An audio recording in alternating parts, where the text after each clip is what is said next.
بسم اللہ الرحمن الرحیم۔ مفتی شعیب اللہ خان صاحب کے بیانات کے لیے مفتی صاحب کے آفیشیل چینل کو سبسکرائب کریں اور زیادہ سے زیادہ شیئر کریں۔ الحمدللہ رب العالمین والصلاة والسلام علی سید الانبیاء واشرف المرسلین وعلی آلہ وصحبہ اجمعین، اما بعد۔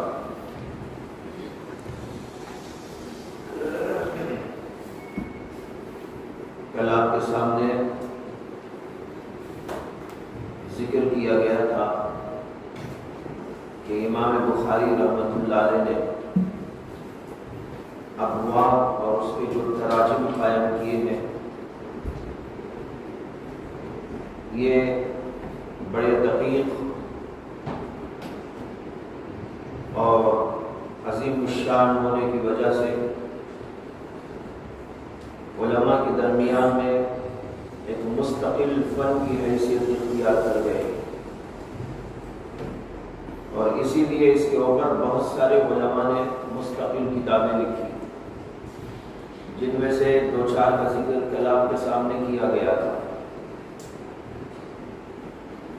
امام بخاری رحمۃ اللہ علیہ جو ابواب اور تراجم قائم کرتے ہیں یہ کئی انداز کے۔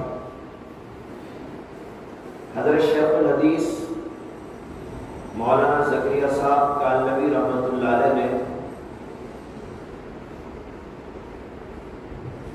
اس سلسلے میں ذکر کیا ہے کہ 70 اصول ہیں امام بخاری کے، یعنی 70 انداز پر، 70 طریقوں پر، 70 کیفیتوں پر وہ ابواب قائم کرتے ہیں۔ ان میں سے چند اہم کا تذکرہ آپ کے سامنے کروں گا تاکہ اس سلسلے میں بصیرت حاصل ہو جائے۔ امام بخاری کا ایک انداز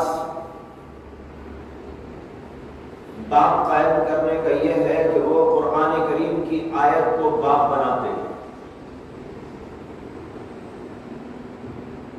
اس کے ذریعے سے ترجمہ قائم کرتے ہیں۔ جیسے بخاری کا آخری باب ہے باب قولہ تعالی وَنَزَعُ الْمَوَازِينَ الْقِسْطَ، آیت ہی کو انہوں نے ترجمۃ الباب بنایا۔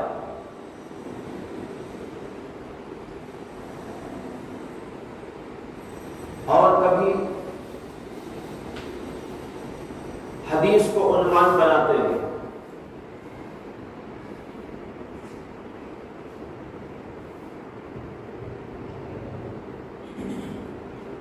اور حدیث کو عنوان بنانے کے بھی کئی طریقے ہیں۔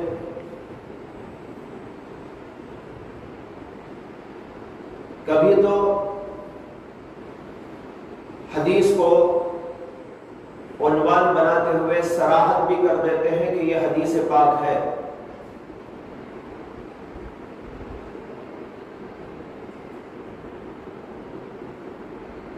جیسے کتاب الایمان میں سب سے پہلا باب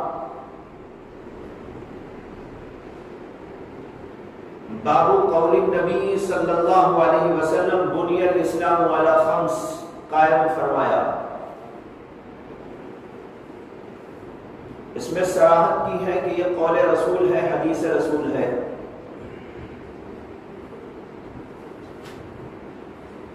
اور بعض وقت ایسا کرتے ہیں کہ حدیث تو لاتے ہیں لیکن یہ صراحت نہیں کرتے کہ یہ حدیث ہے،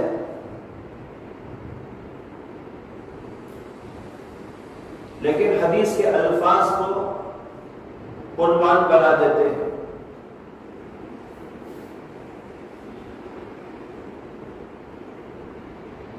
جیسے مثال کے طور پر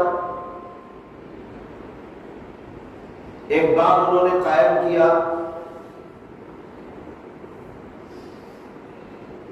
باب من یرید اللہ بہ خیرا یفقہہ فی الدین،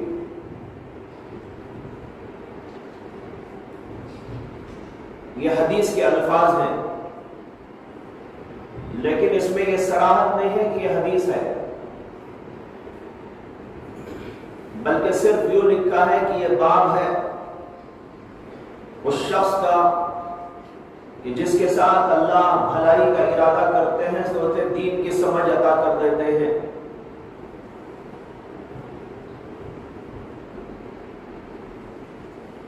پھر امام بخاری جو حدیث کبھی لاتے ہیں باب میں، وہ خود اسی باب میں بھی آ جاتی ہے،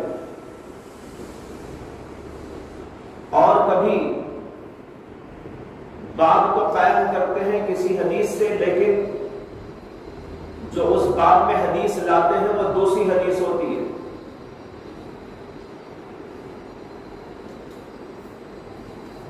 اور پھر جو حدیث لاتے ہیں باب میں، کبھی خود وہی امام بخاری کے ہاں روایت کردہ ہوتی ہے، اور کبھی وہ ان کی شرط پر نہ ہونے کی وجہ سے وہ اس حدیث کو نہیں لاتے، لیکن دوسرے ائمہ کے یہاں وہ حدیث موجود ہوتی ہے۔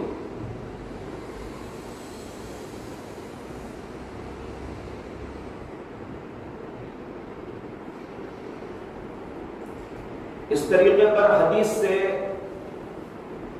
عنوان قائم کرنے کے مختلف طریقے امام بخاری کے ہاں ہیں۔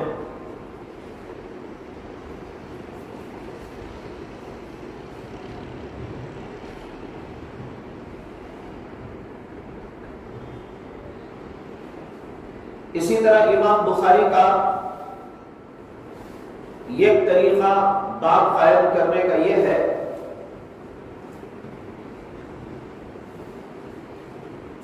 کہ وہ بعض طرق حدیث کی طرف اشارہ کرنے کے لیے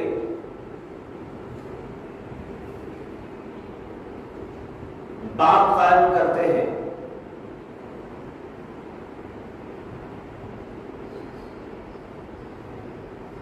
جو حدیث اس باب میں لاتے ہیں اس کے اندر اس کا کوئی ذکر نہیں ہوتا،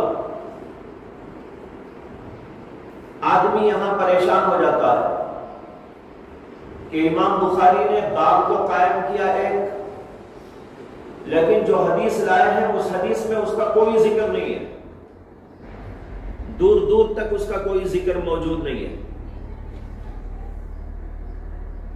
جیسے مثال کے طور پر امام بخاری نے باب قائم کیا باب السمری باللیل، رات میں غپ شپ کرنے کا بیان، لیکن اس کے اندر ابن عباس رضی اللہ تعالیٰ عنہ کی ایک حدیث لائے ہیں،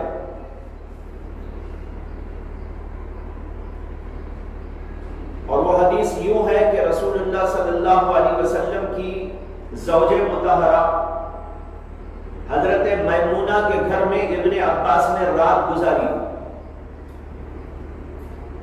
ابن عباس کی خالہ ہوتی ہے حضرت میمونہ، ابن عباس بچے تھے لیکن بڑے شوقین تھے علم کے، تو اللہ کے نبی علیہ السلام کی رات اور رات کی عبادت دیکھنے کی خواہش میں وہ اپنے خالہ کے گھر گئے اور وہیں پر قیام کیا۔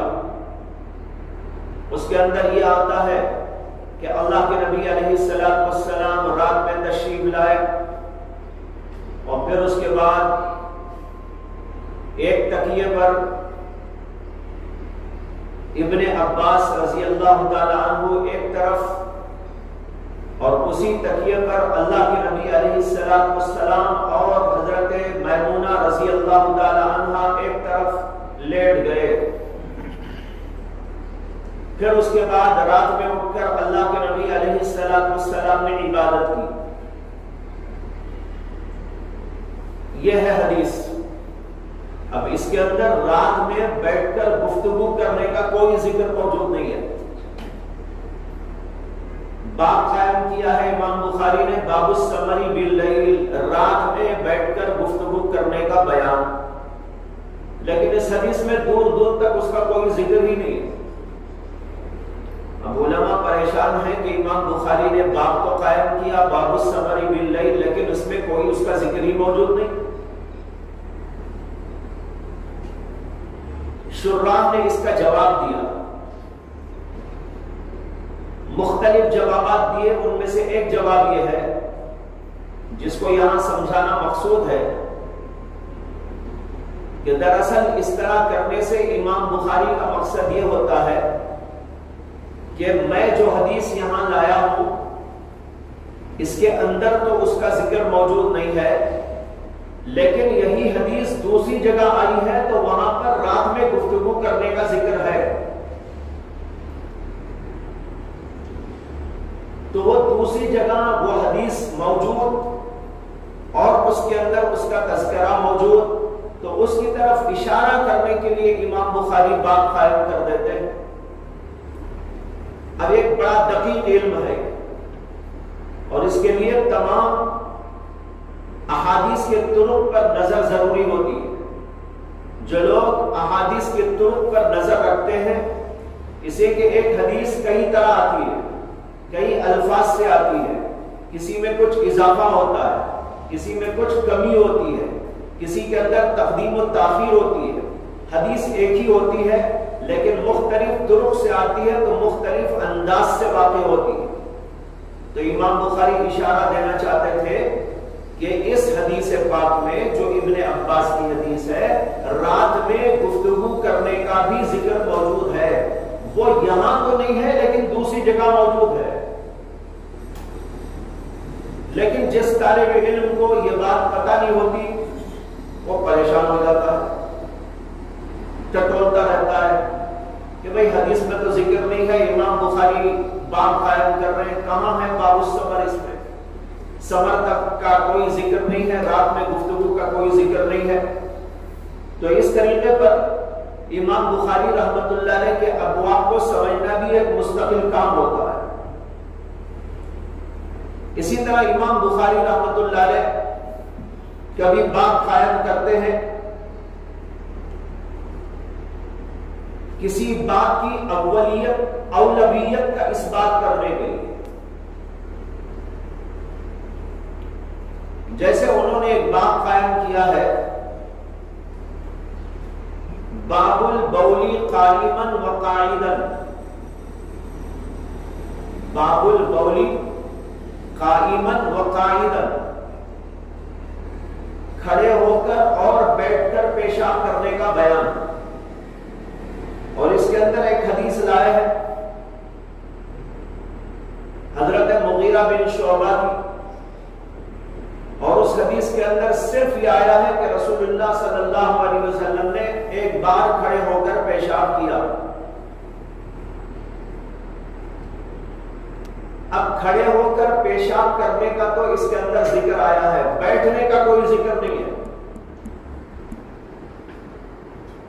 اب طالب علم پریشان ہوتا ہے کہ بھئی باب میں تو دو باتیں آئی،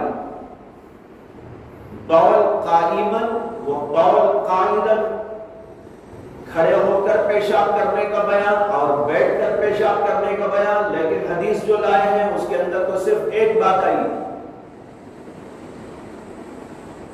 اس سے امام بخاری یہ بتانا چاہتے ہیں جب کھڑے ہو کر پیشاب کرنا جائز ہے تو بھائی بیٹھ کر پیشاب کرنا کیا ناجائز ہو جائے گا؟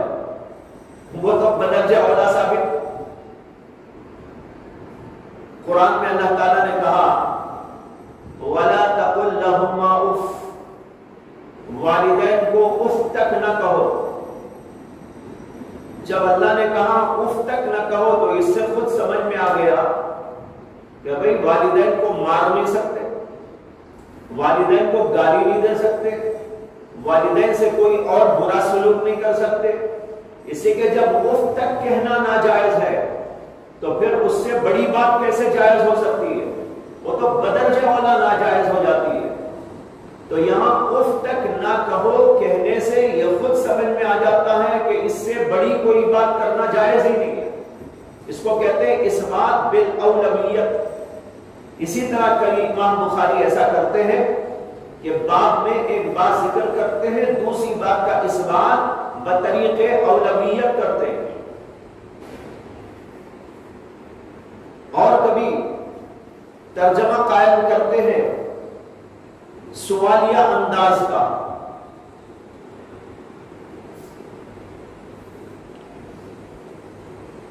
انداز ہوتا ہے سوال کا. کیا ایسا ہے جیسے ایک جگہ پر آیا باب هل يجعل للنساء يوم على حدة في العلم، کیا عورتوں کے لیے علم حاصل کرنے کے لیے کوئی الگ سا دن مقرر کیا جا سکتا ہے؟ هل يجعل للنساء يوم على حدة في العلم. اب یہاں سوالیہ انداز ہے. یہ سوالیہ انداز کبھی تو اس لیے ہوتا ہے کہ امام بخاری رحمت اللہ علیہ اس سلسلے میں کوئی فیصلہ کن بات کہنا نہیں چاہتے، بلکہ سوال قائم کر کے احادیث ذکر کر دیتے ہیں تاکہ پڑھنے والے لوگ اور فقہا حضرات ان احادیث کی روشنی میں اس سوال کا جواب تلاش کر لیں. تو گویا خود امام بخاری کے نزدیک وہ مسئلہ کچھ حتمی اور قطعی طریقے پر ان کی نظر کے اندر ثابت نہیں ہوتا، اس لیے سوالیہ انداز لاتے ہیں اور پڑھنے والوں پر اس کو چھوڑ دیتے ہیں. اور کبھی اس لیے بھی ایسا ہوتا ہے کہ امام بخاری رحمت اللہ علیہ کے پاس تو مسئلہ ثابت ہوتا ہے لیکن اس میں کچھ اختلاف ہوتا ہے، تو اختلاف ہونے کی وجہ سے وہ اپنی رائے کو محفوظ رکھتے ہیں اور سوالیہ انداز پر باب قائم کر کے چھوڑ دیتے ہیں. اسی طرح جیسے ایک اور جگہ ہے هل يمزمز من اللبن، کیا دودھ پینے کے بعد کلی کرنی چاہیے؟ سوال. اس کے اندر حدیث لائے اللہ کے نبی علیہ السلام دودھ پیے اور اس کے بعد میں کلی کر دی. اب یہاں مسئلہ واضح تھا، اس کے باوجود بھی انہوں نے حل کے ذریعے سے باب قائم کیا. یہاں یہ مقصد نہیں ہے کہ ان کو کوئی شک تھا، بلکہ یہ افہام و تفہیم کا ایک انداز ہوتا ہے. کتابوں میں آپ نے دیکھا ہوگا کہ بعض کتابیں سوال و جواب کے انداز کی بھی ہوتی ہیں. سوال کرتے ہیں، جواب دیتے ہیں تاکہ طالب علم کو سوال جواب پوری طرح محفوظ ہو جائے. تو اس لیے بھی کبھی کبھی امام بخاری رحمت اللہ علیہ سوالیہ انداز پر باب قائم کر دیتے ہیں. بہت سے تراجم امام بخاری نے مختلف فرقوں کے رد میں لکھی ہے.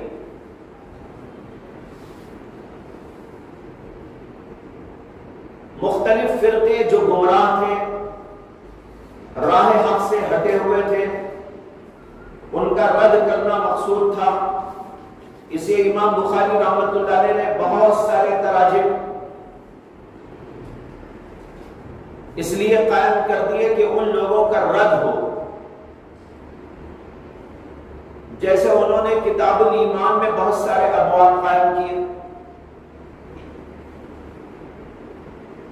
مثال کے طور پر باب الزکاۃ من الایمان، باب الصلاۃ من الایمان، اطعام الطعام من الاسلام. یہ ابواب یعنی نماز ایمان میں سے ہے، زکات ایمان میں سے ہے، لوگوں کو کھانا کھلانا یہ بھی اسلام میں سے ہے. اس سے امام بخاری رحمت اللہ علیہ رد کرنا چاہتے ہیں مرجئہ کا. اور مرجئہ ایک فرقہ ہے جو یہ کہتا تھا کہ ایک آدمی اگر لا الہ الا اللہ محمد الرسول اللہ کا قائل ہو جائے تو پھر اسے آگے کسی عمل کی ضرورت نہیں. ایمان لانے کے بعد ایمان ہی بس اس کے لیے کافی ہے، عمل کی کوئی ضرورت نہیں. اور یہ اعمال ایمان سے کوئی تعلق نہیں رکھتے. امام بخاری نے ان کے رد میں بہت سارے ابواب قائم کیے، جیسے کہ آپ کتاب الایمان پڑھیں گے تو وہاں پر پتہ چلے گا. تو امام بخاری نے ان کے رد میں ایسے ابواب قائم کیے: الصلاۃ من الایمان، الزکاۃ من الایمان، اور بھی بہت سارے ابواب کہ یہ سب ایمان میں ہے، ایمان کا جز ہے، ایمان سے تعلق رکھنے والی چیزیں ہیں۔ ایمان اس کے بغیر کامل نہیں ہوتا، ایمان اس کے بغیر مکمل نہیں ہوتا۔ اس کو بات بیان کرنے کے لیے امام بخاری رحمۃ اللہ علیہ اس طرح کرتے ہیں۔ اسی طرح ایک انداز امام بخاری کا یہ ہے کہ اگر کسی جگہ پر حدیث میں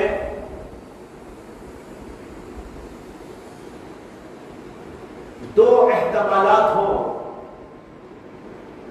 یہ مطلب بھی ہو سکتا ہے، یہ مطلب بھی ہو سکتا ہے،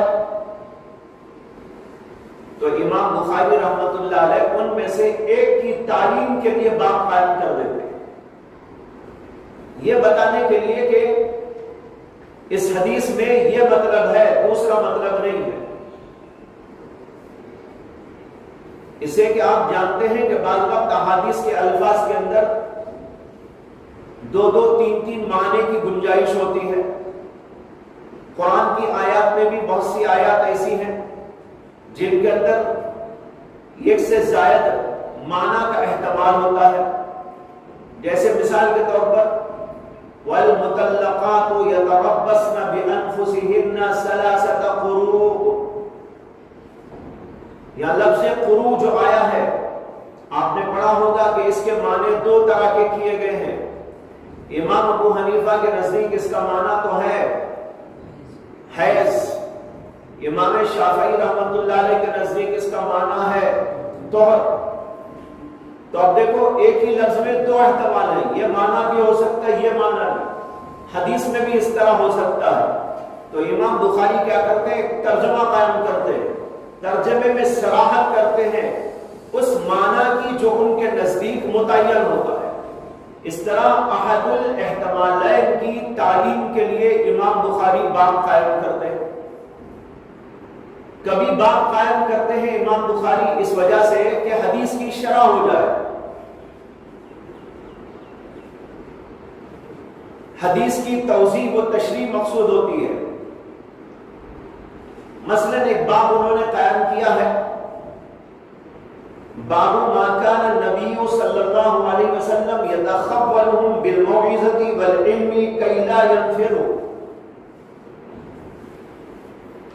باب ما کان النبی صلی اللہ علیہ وسلم یتخولهم بالموعظۃ والعلم کی لا ينفروا۔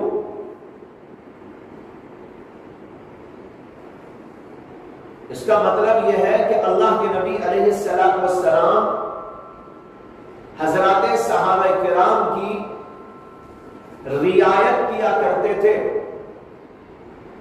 واعظ کہنے میں اور علم دینے سکھانے میں، تعلیم و تعلم میں، تاکہ لوگوں کو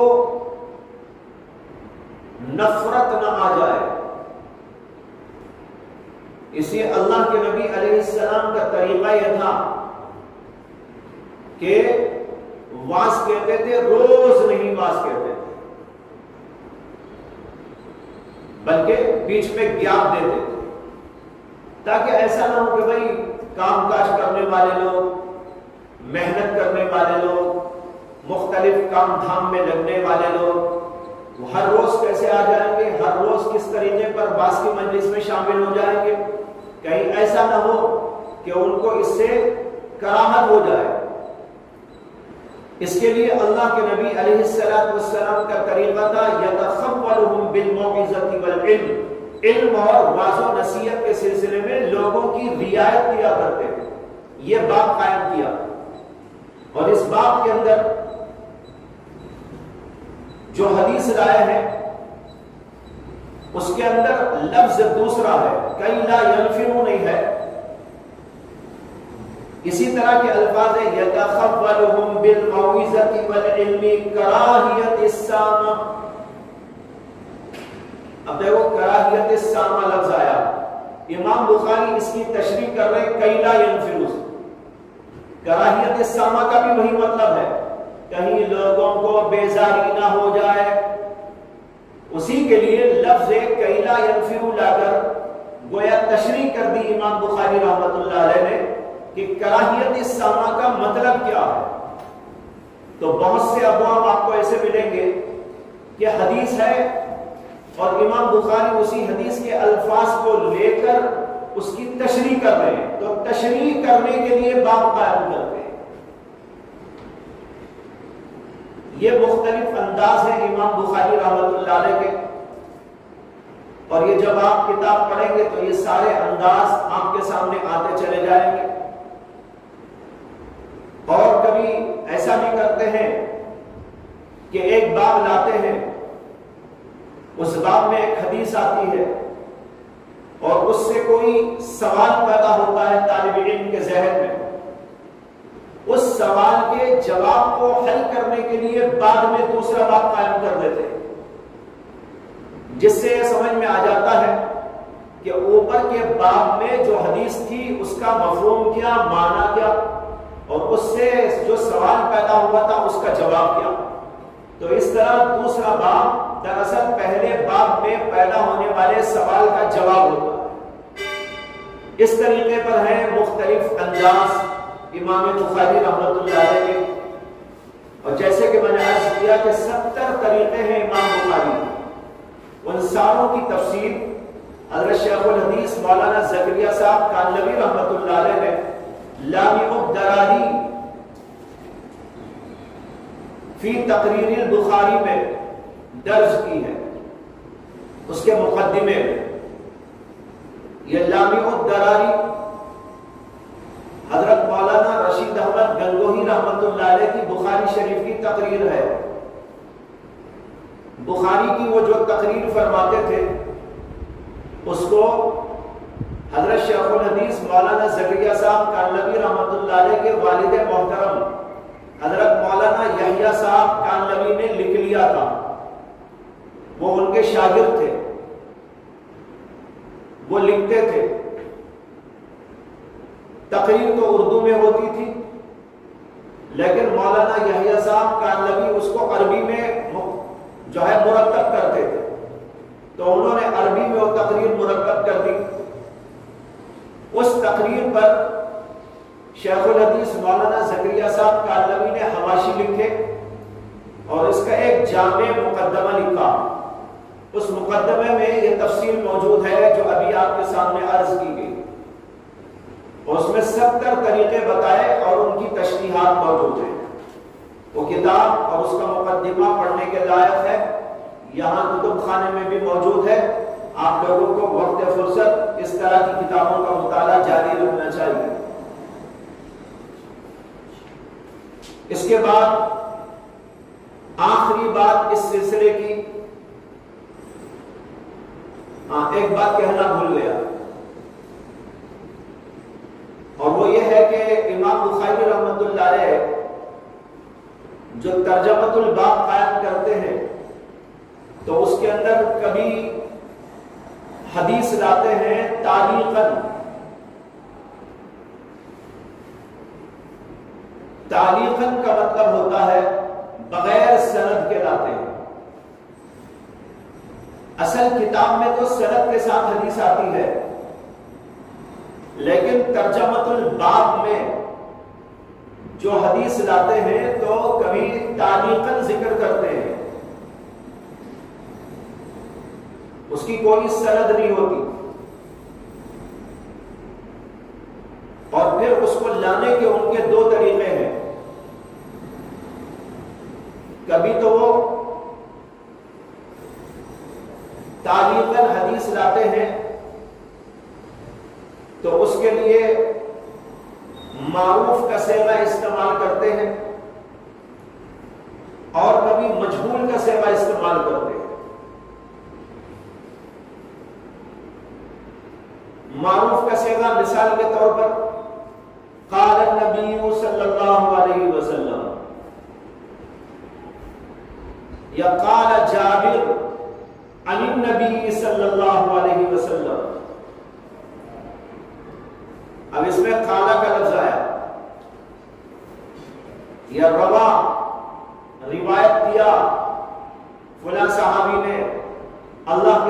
علیہ السلام سے،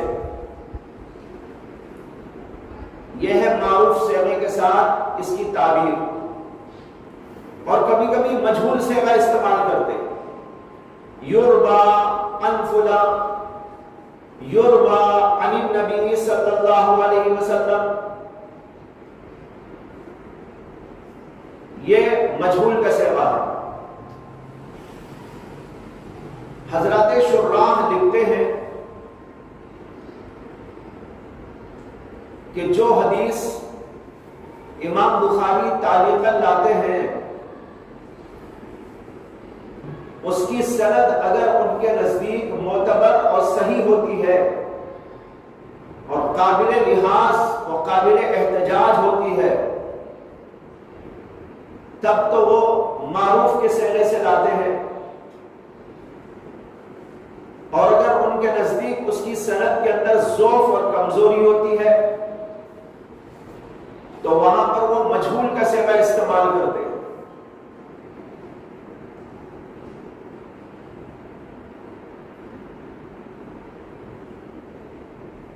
پھر جو حدیث وہ لاتے ہیں کبھی تو وہ حدیث خود امام بخاری کی کتاب میں موجود ہوتی ہے، دوسری جگہ پر موصول ہے یعنی سند کے ساتھ، اور کبھی ان کی کتاب میں تو نہیں ہوتی لیکن دوسری جگہوں پر ہوتی ہے، مسلم میں، ترمذی میں، ابو داؤد میں یا کسی اور جگہ پر ہوتی ہے۔ سند تو اس کی ہوتی ہے لیکن امام بخاری سند بیان نہیں کرتے۔ تعلیق کا مطلب یہ نہیں ہے کہ اس کی سند نہیں ہوتی، یہ مطلب ہوتا ہے کہ سند مذکور نہیں ہوتی، یعنی امام بخاری اس کا ذکر نہیں کرتے، اور یہ ترجمۃ الباب میں لاتے ہیں، اصل متن حدیث کے متن کے اندر نہیں لاتے۔ تو ترجمۃ الباب میں کبھی کبھی ایسا کرتے ہیں کہ ایک حدیث یوں آئی ہے، یوں روایت کی گئی ہے، فلاں صحابی نے یہ کہا ہے، تو وہ حدیث کبھی خود امام بخاری ہی کی کتاب میں دوسری جگہ ہوتی ہے اور دوسری جگہ یہاں نہیں ہوتی تو کسی اور محدث کے ہاں ہوتی ہے۔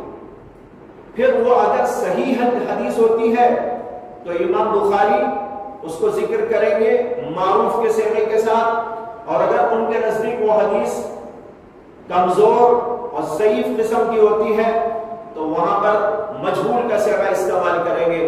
مجہول کا صیغہ استعمال کر رہے ہو تو یہ سمجھ میں آتا ہے کہ وہ حدیث امام بخاری کے نزدیک ضعیف اور کمزور ہے۔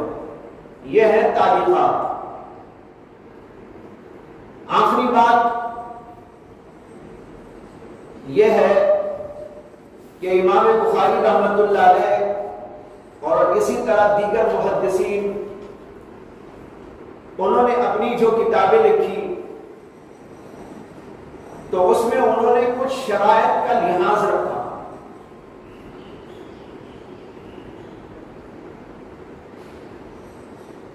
ان شرائط کے مطابق اپنی کتابوں کو مدون اور مرتب فرمایا، لیکن کسی بھی امام نے، چاہے وہ امام بخاری ہو یا مسلم ہو یا ترمذی یا ابو داؤد یا نسائی یا ابن ماجہ ہو، کسی نے بھی یہ تصریح نہیں کی ہے کہ انہوں نے اپنی کتابوں کو کن شرائط پر مرتب کیا ہے، لیکن بعد میں آنے والے لوگوں نے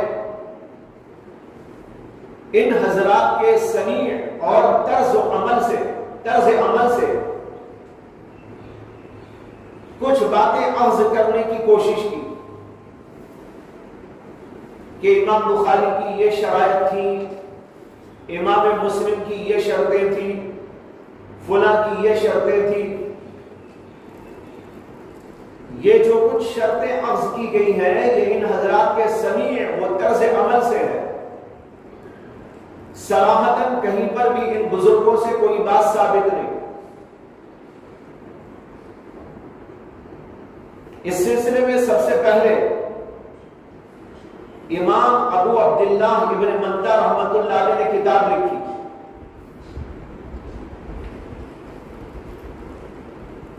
شروط الائمہ۔ پھر اس کے بعد حافظ ابو الفضل طاہر المقدسی، انہوں نے اس سلسلے میں کتاب لکھی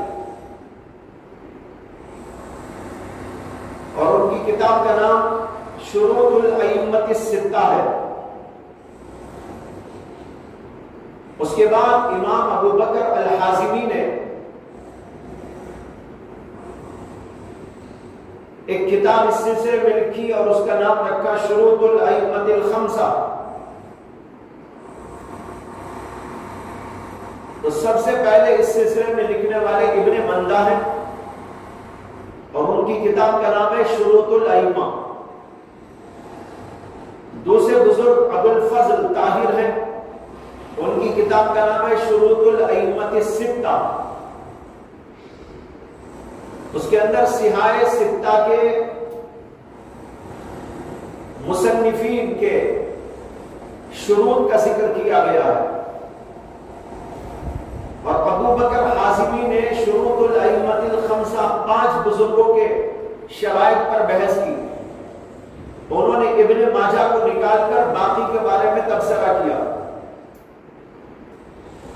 لیکن جیسے کہ عرض کر چکا ہوں، یہ ان بزرگوں نے بعد میں ان ائمہ کے طرز عمل سے اخذ کیا ہے کہ کیا ہو سکتی ہے شرطیں ان کی، اس لیے کہ یہ بات تو یقینی ہے کہ ان بزرگوں نے کتابیں لکھی تو کچھ شرائط پر اس کو مرتب فرمایا، یہ نہیں کہ الٹک انہوں نے لکھ دیا ہو۔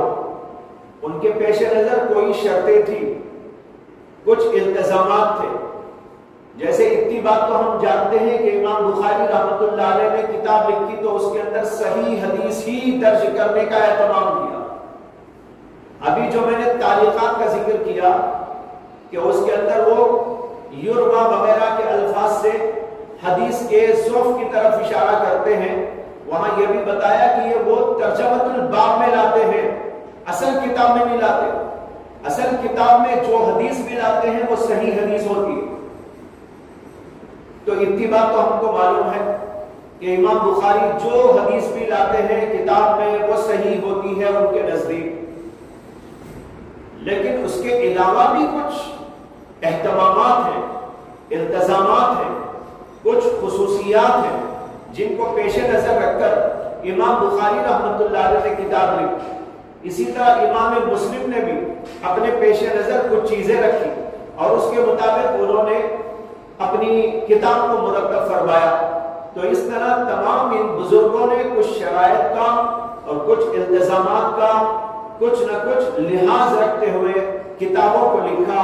اتنی بات تو صاف طور پر ثابت، لیکن شرائط تھی کیا یہ انہوں نے کہیں نہیں لکھا۔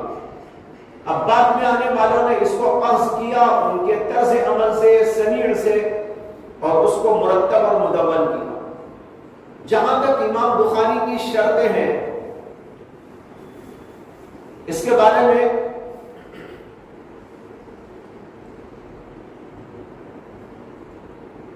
بعض ائمہ نے جو لکھا ہے وہ کل 3 شرطیں ہیں۔ پہلی شرط، حدیث صحیح ہو۔ نمبر 2، طبقہ اولا کی ہو۔ نمبر 3، لقائے راوی کا ثبوت ہو۔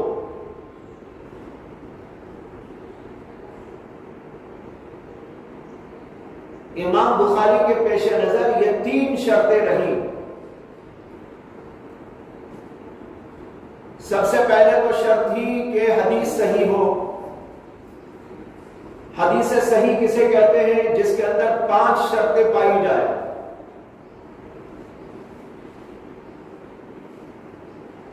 نمبر 1 یہ کہ اس کا راوی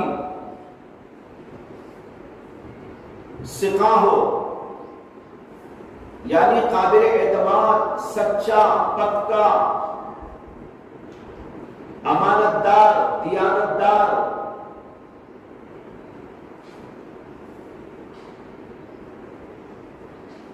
نمبر 2، اس کا راوی حافظے کے اعتبار سے قوی ہو، اس کو محدثین کی اصطلاح میں کہتے ہیں ضابط،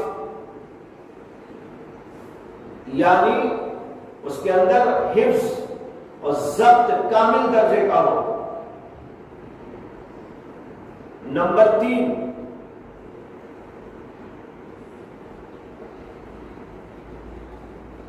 سند کی تمام کڑیاں متصل ہوں، بیچ میں کہیں کوئی راوی چھوٹ نہ گیا ہو، اس کو کہتے ہیں اتصال۔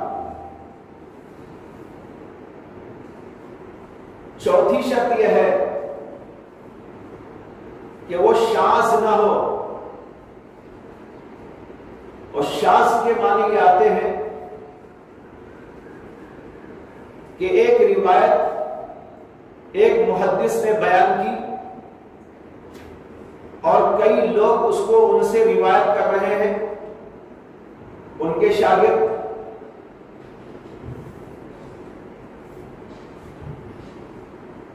تو اکثر بیشتر لوگ ایک طرح کی بات نقل کرتے ہیں اور ان میں سے ایک آدمی دوسری طرح اس کو روایت کرتا ہے۔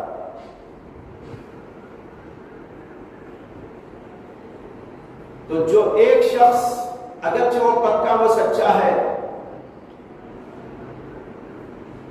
لیکن دیگر تمام ساتھیوں کے خلاف روایت کرتا ہے، ان سے الگ کوئی بات ذکر کرتا ہے، تو اس کو کہتے ہیں شاذ۔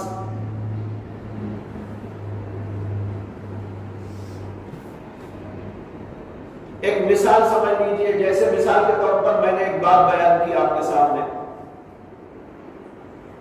آپ لوگوں نے اس کو سنا، سننے کے بعد سب کے سب جتنے بھی سننے والے تھے وہ تو بیان کر رہے ہیں کہ بیان میں یہ بات کہی گئی، ان آپ میں سے ایک آدمی کہتا ہے ایسا نہیں، ایسا بیان کیا، تو جو ایک آدمی الگ بیان کر رہا نا اس کی بات کو کہتے ہیں شاذ۔ تو ایک استاد کی بات نقل کرنے والے کئی شاگرد ہوں، وہ سب کے سب ایک انداز پر بیان کر رہے ہوں، اور ایک آدمی جو انہی کا شاگرد ہے وہ کہے نہیں ایسا نہیں ایسا، تو وہ کیا ہو جائے گا؟ شاذ۔ روایت شاذ بھی نہیں ہونی چاہیے، شاذ ہونا بھی صحیح حدیث کے خلاف ہے۔ اور پانچویں بات یہ ہے کہ معلل نہ ہو۔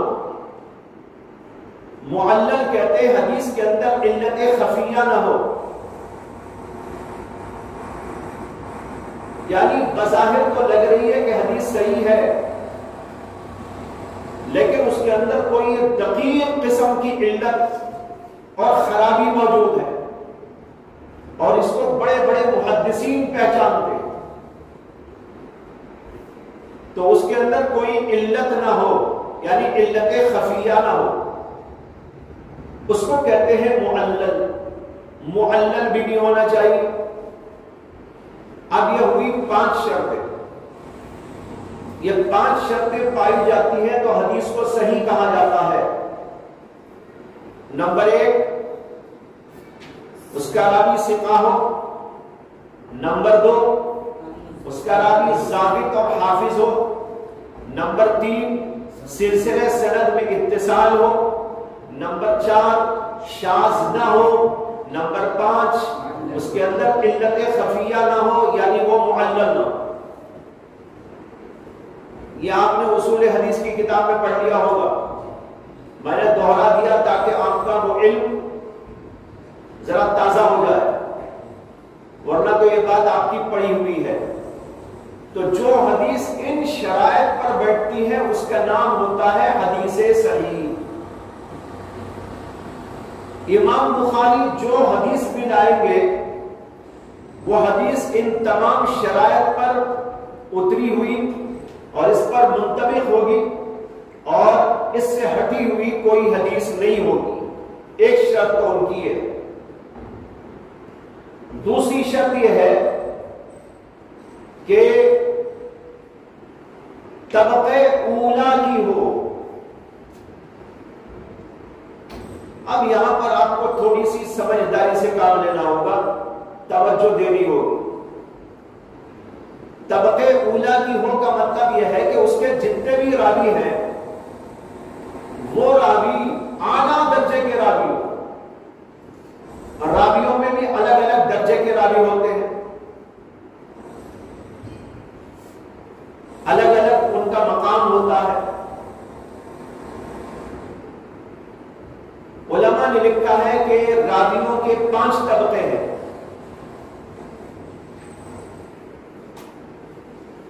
نمبر 1 قوی الضبط کثیر الملازمہ۔ نمبر 2 قوی الضبط قلیل الملازمہ۔ نمبر 3 قلیل الضبط کثیر الملازمہ۔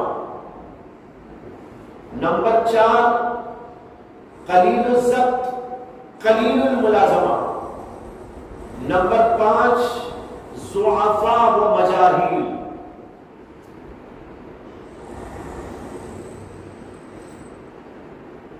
سمجھ میں آیا نہیں آیا؟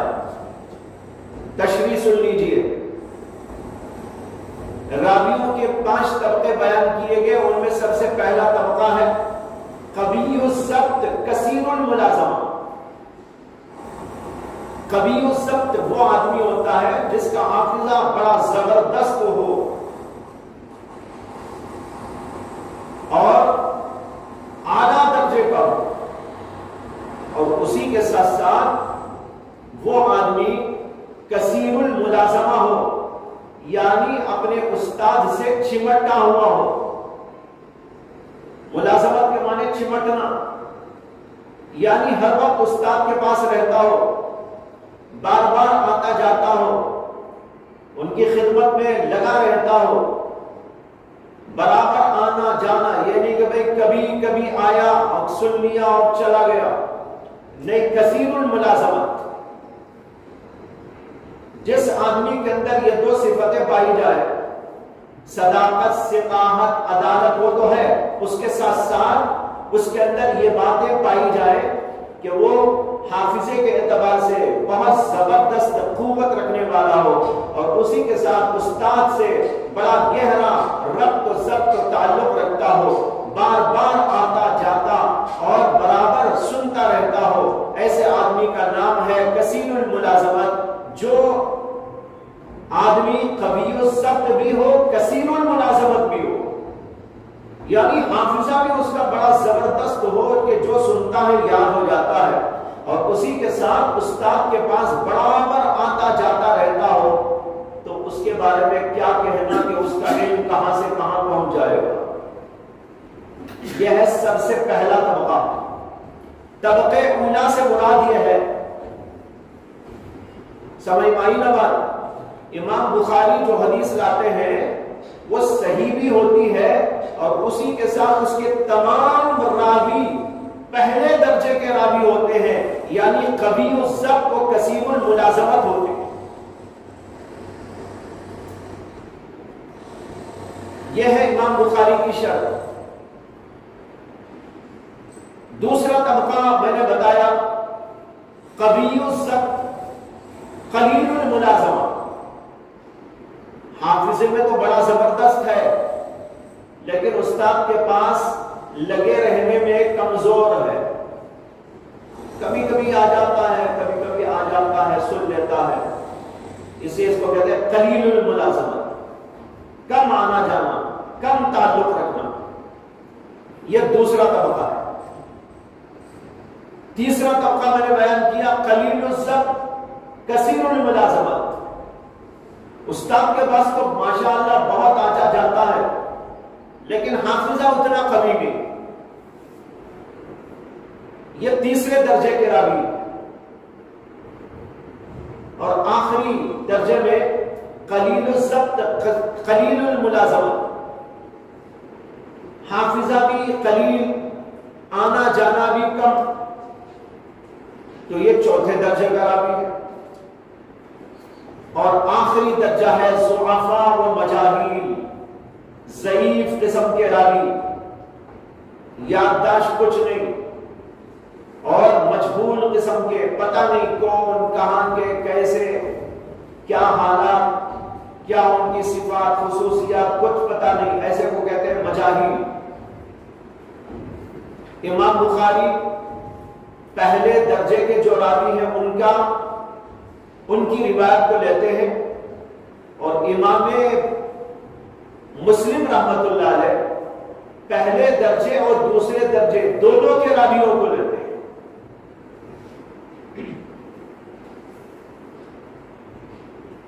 اور دیگر کتابوں کے اندر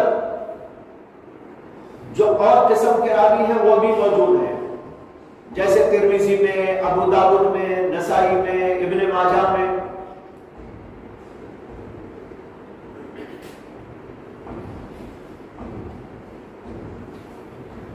بخاری، مسلم، نسائی، اس پہ یاد آ گیا لطیفہ۔ ایک بار جو ہے حضرت مولانا قاری طیب صاحب رحمۃ اللہ علیہ پاکستان گئے تھے، تو وہاں پر کچھ اور علماء بھی بیٹھے ہوئے تھے، باتیں ہو رہی تھی، تو حضرت کو اس دن بخار آ گیا، تو حضرت نے کہا بھائی میں بخاری ہوں آج، یعنی مجھے بخار ہے۔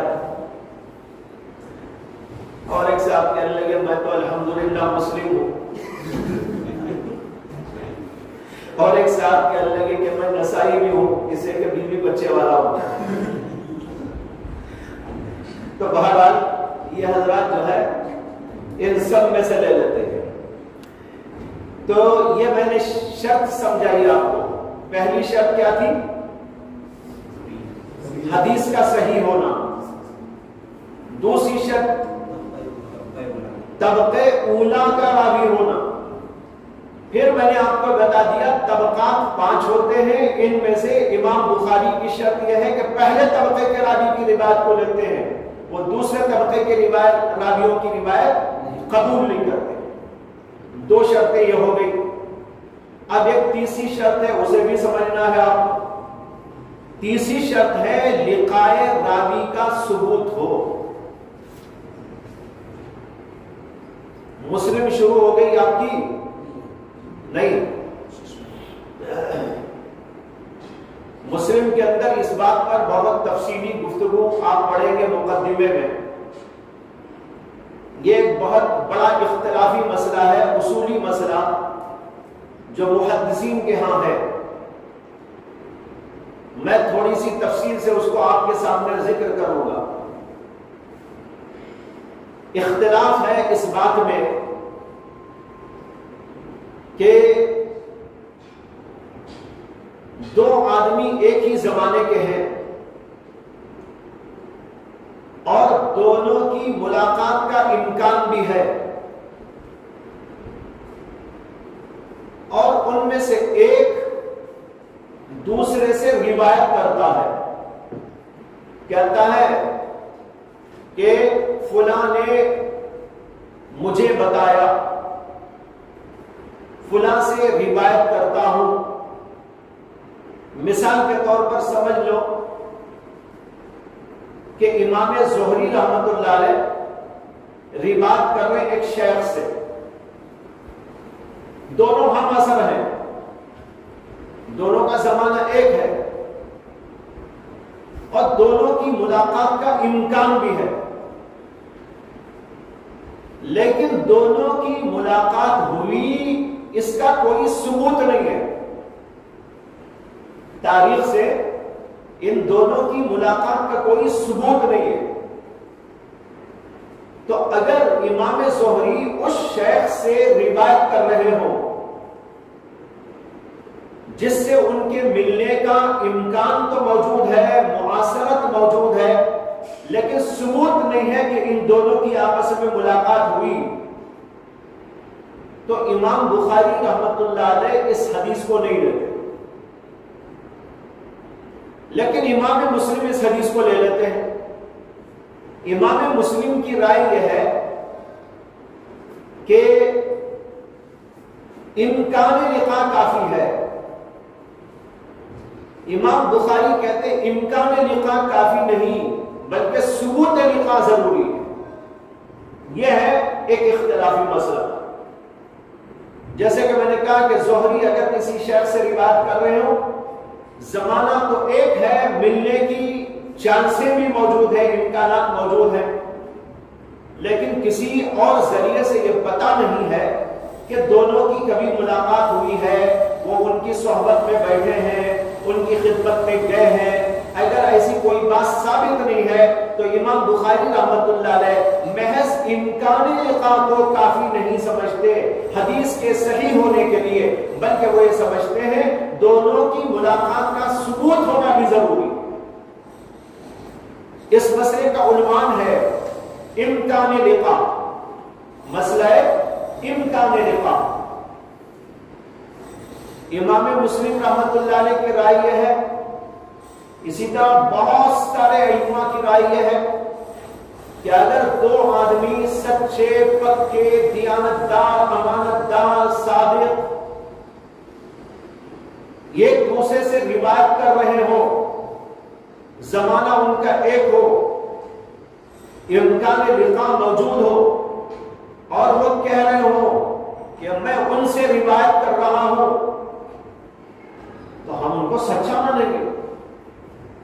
اس لیے کہ جب وہ سچے ہیں، دیانتدار ہیں، امانتدار ہیں، اور وہ کہہ رہے ہیں کہ میں فلاں سے روایت کر رہا ہوں، تو ہم کو کیا ضرورت پڑی ہے کہ ہم کہیں کہ بھئی تم پہلے یہ ثابت کرو کہاں ملے تھے، کب تمہاری ملاقات ہوئی تھی، کب تم نے ان کو دیکھا تھا، کون سی جگہ پر تمہاری ملاقات ہوئی تھی. یہ پوچھنے کی کوئی ضرورت نہیں. جب وہ آدمی سچا، پکا، اس کی صداقت، دیانت، امانت پر ہم کو اعتماد ہے، وہ کہہ رہا ہے کہ میں فلاں سے روایت کر رہا ہوں، تو ہم اس کی روایت کو اسی بات پر محمول کریں گے کہ یہ حدیث متصل ہے. سمجھ میں آئی نا بات؟ اس حدیث کو کیا سمجھیں گے؟ حدیث متصل ہے، لہذا اس بات کو لے لیا جائے گا. یہ امام مسلم رحمۃ اللہ علیہ کی رائے. امام مسلم کے ساتھ اور بے شمار ائمہ ہیں جو اس کی تائید کرتے ہیں، لیکن اس مسئلے میں امام بخاری کا مسلک اور ہے. امام بخاری کا مسلک یہ ہے کہ جب تک ان دونوں کے درمیان میں لقاء اور ملاقات کا ثبوت نہ ہو جائے، اس وقت تک ان کی روایت کو ہم متصل نہیں مانیں گے، منقطع مانیں گے. اگرچہ ان کا زمانہ ایک، دونوں کی ملاقات کا امکان بھی موجود ہے، پھر بھی جب تک ہمارے پاس کوئی ثبوت نہ ہو کہ دونوں ملے تھے، دونوں کی ملاقات ہوئی تھی، اس وقت تک ہم ان کی اس روایت کو متصل نہیں مانیں گے، بلکہ وہ غیر مسلسل اور غیر متصل شمار کی جائے گی، منقطع شمار کی جائے گی. اس لیے امام بخاری رحمۃ اللہ علیہ کی ایک شرط یہ ہے کہ دو راوی ایک ہی زمانے کے ایک دوسرے سے روایت کر رہے ہیں تو بھی یہ ضروری ہے کہ ان دونوں کے درمیان میں ثبوت لقاء ہو جائے. اگر لقاء کا، ملاقات کا ثبوت نہ ہو، امام بخاری اس کی روایت کو نہیں لیتے. اتنی کڑی شرط ہے امام بخاری کے پاس. امام مسلم لے لیتے ہیں. یہیں سے دونوں کے درجے کا فرق بھی معلوم ہو جاتا ہے. اسے کہ امام بخاری کی شرط یہ ہے کہ دونوں میں ملاقات کا الگ سے ثبوت بھی ہونا چاہیے، تب جا کر اس حدیث کو وہ قبول کرتے ہیں، اور اگر ایسا نہیں ہے تو اس حدیث کو نہیں لیتے. لیکن امام مسلم کہتے ہیں کہ لے سکتے ہیں جب ایک زمانے کے ہیں اور سچے ہیں، امانتدار ہیں، دیانتدار ہیں، تو ہم کو کیا پڑی ہے کہ ہم یہ کہیں کہ ان دونوں کے درمیان میں ملاقات نہیں ہوئی ہوگی. ہم کہیں گے ہوئی ہوگی، امکان جب موجود ہے اور وہ روایت کر رہے ہیں تو ہم اس کو ثبوت پر محمول کریں گے. یہ ہے امام مسلم رحمۃ اللہ علیہ کا نقطہ نظر. تو امام بخاری کی شرط کیا ہے؟ لقائے راوی کا ثبوت ہونا چاہیے، اور امام مسلم کی رائے یہ ہے امکان لقاء کافی ہے۔ اب وہ امکان لقاء ہے تو حدیث لے لیتے ہیں، امام بخاری اس کو نہیں لیتے اور کڑی شرط رکھتے ہوئے کہتے ہیں کہ ثبوت لقاء پیش کرو، جب تک دونوں کی ملاقات کا ثبوت نہیں پیش کیا جائے گا حدیث ہم نہیں لیں گے۔ یہ ہے تیسری شرط امام بخاری رحمۃ اللہ علیہ کی۔ تو کل 3 شرطیں ہوئی، حدیث کا صحیح ہونا، پہلے درجے کے راوی ہونا یعنی طبقے اولا کا راوی ہونا، اور تیسرے لقائے راوی کا ثبوت موجود ہونا۔ یہ 3 شرطیں پائی جاتی ہیں تو اس حدیث کو کہتے ہیں کہ یہ حدیث امام بخاری کی شرط پر ہے۔ آپ بعض جگہ پڑھے ہوں گے یہ لکھا ہوا صحیح علی شرط البخاری، صحیح علی شرط مسلم، یا صحیح علی شرط الشیخین، کہ یہ حدیث صحیح ہے بخاری کی شرط کے مطابق، یا یہ حدیث صحیح ہے مسلم کی شرط کے مطابق، یا یہ حدیث صحیح ہے دونوں کی شرط کے مطابق۔ یہ جو آپ پڑھتے ہیں اس کا یہی مطلب ہوتا ہے، جہاں آپ پڑھ رہے ہیں یہ حدیث صحیح ہے بخاری کی شرط پر، تو آپ کو سمجھ لینا چاہیے یہ 3 شرطیں وہاں پائی جاتی۔ امام حاکم ایک بزرگ گزرے ہیں، بڑے عظیم الشان محدث، انہوں نے ایک کتاب لکھی جس کا نام ہے المستدرک، اور اس کا پورا نام ہے المستدرک علی الصحیحین۔ مستدرک اس کتاب کو کہتے ہیں جس کتاب میں کسی اور کتاب کی چھوٹی ہوئی حدیثوں کو جمع کیا جائے۔ امام حاکم نے یہ چاہا تھا کہ امام بخاری تو پوری کے پوری حدیثیں تو نہیں لائے، جیسے کہ میں نے کل کہا تھا آپ کے سامنے کہ انہوں نے اس کتاب کا نام ہی رکھا المختصر، میں نے پوری حدیثیں نہیں لائی اس میں۔ تو امام حاکم نے یہ چاہا کہ امام بخاری اور امام مسلم کی شرط کے مطابق جو بھی حدیثیں اور پائی جائیں ان حدیثوں کو اس کتاب کے اندر جمع کر دیا جائے۔ اس لیے انہوں نے اس کام کا بیڑا اٹھایا اور ان احادیث کو جمع کرنے کی کوشش کی جو بخاری اور مسلم کی شرط کے مطابق ہے۔ اس لیے وہ کئی جگہ پر کہتے ہیں صحیح علی شرط الشیخین، یعنی بخاری اور مسلم دونوں کی شرط کے مطابق ہے یہ حدیث۔ کہیں پر کہتے ہیں صحیح علی شرط البخاری، کہیں کہتے ہیں صحیح علی شرط مسلم۔ لیکن ضمناً یہ بھی یاد رکھیے آپ کہ امام حاکم نے اگرچہ یہ بیڑا اٹھایا تھا اور کوشش یہ کی تھی کہ بخاری اور مسلم کی شرط کے مطابق جو حدیثیں اور موجود ہیں ان کو اس کتاب کے اندر جمع کیا جائے، لیکن وہ اس میں کامیاب نہیں ہوئے۔ یعنی انہوں نے اس کے اندر ان احادیث کو بھی درج کر دیا جو بخاری اور مسلم کی شرط کے مطابق نہیں، بلکہ ضعیف حدیثیں بھی ہیں، بلکہ آپ کو تعجب ہوگا کہ اس کے اندر موضوع احادیث بھی ہیں، منکر احادیث بھی ہیں، موضوع اور منکر ضعیف قسم کی احادیث بھی موجود۔ کہاں بخاری کی شرط، کہاں مسلم کی شرط، کہاں ضعیف اور منکر اور موضوع حدیث، دونوں میں کوئی جوڑ نہیں۔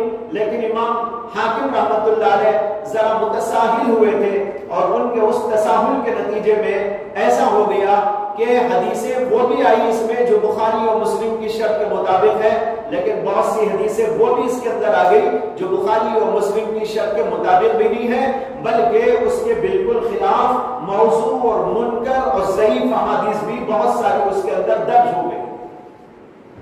اس لیے جو بھی آدمی حاکم کی مستدرک پڑھنا چاہتا ہو اس کو چاہیے کہ اس کا حاشیہ جو امام ذہبی رحمت اللہ علیہ نے لکھا ہے اور اس کا نام ہے تلخیص المستدرک، اس کو بھی ضرور پڑھنا چاہیے، اس لیے کہ امام ذہبی نے اس کے حاشیے میں تنبیہ کی ہے کہ کہاں کہاں امام حاکم سے تساہل ہوا، کہاں کہاں پر امام حاکم سے تغافل ہوا اور ان سے خطا واقع ہوئی، اور ضعیف اور منکر احادیث کو بھی انہوں نے صحیح کہہ دیا، اس پر انہوں نے وہاں پر تنبیہ کر دی۔ بہرحال یہ شرطیں ہیں امام بخاری رحمۃ اللہ علیہ کی، ان شرطوں کے مطابق جو حدیث آتی ہے اس کو کہا جائے گا کہ یہ بخاری کی شرط کے مطابق ہے۔ یہ مقدمہ ختم ہو گیا، اب اس کے بعد کتاب کا آغاز ہے۔